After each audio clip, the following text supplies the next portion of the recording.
Olá pessoal, sou Eduardo. Hoje irei falar mais uma vez de um livro incrível de poesias chamado O Colecionador de Pedras, do Sérgio Vaz, que são poesias incríveis, que versam sobretudo sobre a vida nas periferias das grandes cidades, ou seja, sobre os obstáculos das pessoas que residem nas favelas.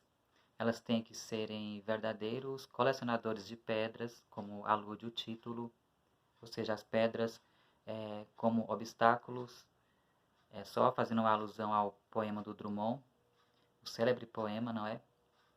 E esse livro, ele é muito bom pelo fato de os poemas, em sua maioria, serem simples, de fácil entendimento e apreciação, e também pelo lugar de fala expresso, na maioria deles, serem um lugar de onde os jovens da periferia, os pobres, na maioria, né, eles se veem representados nesses poemas.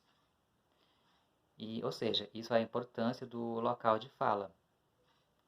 E eu fiquei conhecendo esse livro porque ele foi discutido no clube de leitura em Ermelino Matarazzo, onde a presença de jovens é frequente nesse evento. É um rico local de explicação de arte, de cultura, onde os jovens são presença constante e muitos gostaram dos poemas apresentados em O Colecionador de Pedras. E tem também aqueles poemas mais líricos, mais sentimentais, que dá vontade de você reproduzir, compartilhar nas redes sociais, assim como outro tempo fizeram com frases da Clarice Lispector, do Caio F. Abreu. O mesmo ocorre com muitos dos poemas expressos aqui nesse livro. E, como eu já falei, um dos temas abordados é a falta de oportunidades, a pobreza dos habitantes de uma periferia ou de uma favela, como queiram chamar. E só que o Sérgio Vaz, ele trabalha muito aqui a intertextualidade, ele coloca referências do cinema, de clássicos da literatura, de modo que esse livro aqui ele é muito mais do que a representação dos habitantes da favela, como eu mencionei. Ou seja, ele serve como alternativa, ele mostra a alternativa das pessoas periféricas se interessarem pelas artes, como diz aquela música do Ney Matogrosso. Quem foi que disse que não existem tesouros na favela, né? Ou seja, a favela é marcada pela falta de oportunidades, pela violência. Ela, às vezes, ela consegue alternativas pela literatura, pela arte ou pelo esporte, como nós estamos já cientes há algum tempo.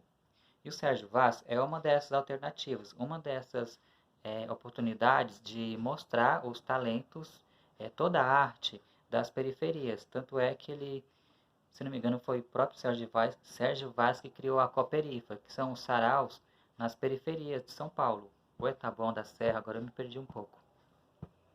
O fato é que esse livro aqui ele é muito fácil de ser compreendido e apreciado pelas pessoas das periferias.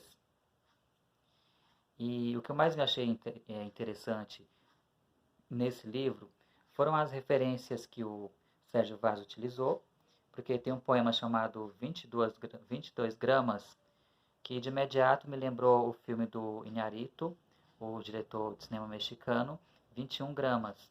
Eu vou até ver se eu encontro esse poema, porque eu achei muito belo. Vamos lá. Agora pronto, agora eu devo procurar o poema e perdi um pouco.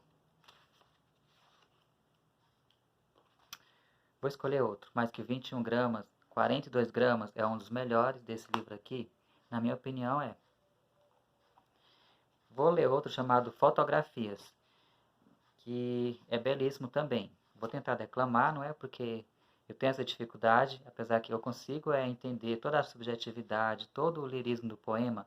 Agora, declamar são outros 500. Mas vamos tentar. Fotografias. Há ventos que nos trazem pessoas no reflexo do tempo, e mesmo à distância perpetuam no pensamento.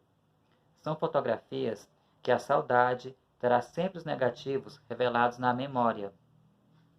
Há pessoas que nos trazem ventos no reverso do tempo, preso às substâncias, revelando os sentimentos.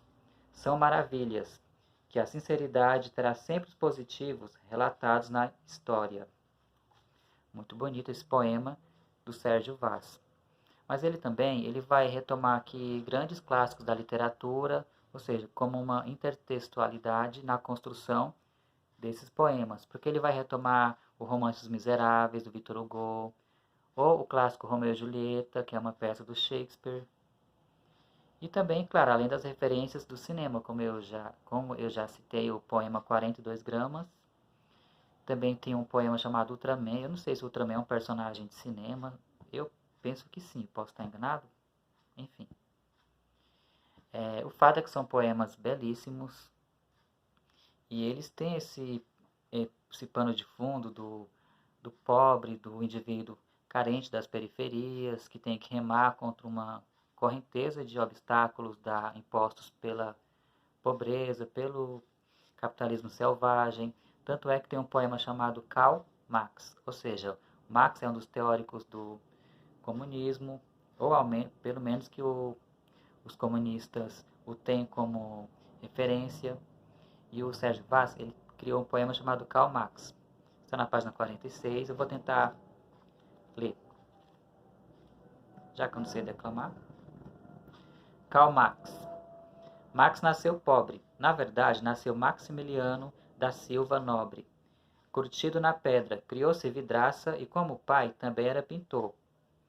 Mas nada de Picasso, Van Gogh ou Portinari. Pintava parede, mansão, muro e pé de árvore. Não tinha sonhos, mas se sonhasse, seriam pretos, seriam brancos, cinzas de fato. Morava em bairro comunista. Os vizinhos tinham em comum a mesma miséria. As mãos grossas, nunca fizeram carinho. Para ele, frescura. No enterro, depois que caiu do andaime, pouca gente, pouco choro, nenhuma madame. Lembranças? Só a última pá de cal. Jazz. Então, um poema fortíssimo, muito pungente, do Sérgio Vaz, em O Colecionador de Pedras. Essa é a minha dica de hoje, espero que vocês tenham gostado. Se você já leu algum poema do Sérgio Vaz, me diz o que você achou nos comentários. Vou ficando por aqui. Tchau!